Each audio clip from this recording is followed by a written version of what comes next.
Chat நாட்டில் தண்ணீர் தட்டுப்பாட்டினால் ஏற்பட்ட மோதல் ஒரு பெரும் வன்முறையாக வெடித்திருப்பது அதிர்ச்சியை ஏற்படுத்தியுள்ளது.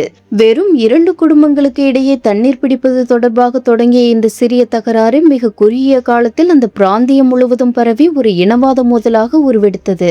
இந்த வன்முறையில் இதுவரை 42 பேர் உயிரிழந்துள்ளனர். நிலைமை கட்டுக்கடங்காமல் போனதை தொடர்ந்து வன்முறையை கட்டுப்படுத்தவும் அமைதியை நிலைநாட்டவும் அந்நாட்டு ராணுவம் நேரடியாக களமிறங்க வேண்டிய கட்டாயம் ஏற்பட்டது. மேலும் காலநிலை மாற்றத்தினால் ஏற்படும் கடுமையான வறட்சியும் நீராதாரங்கள் குறைந்து வருவதும் ஆப்பிரிக்க நாடுகளில் இத்தகைய மோதல்கள் அதிகரிக்க முக்கிய காரணமாகின்றன.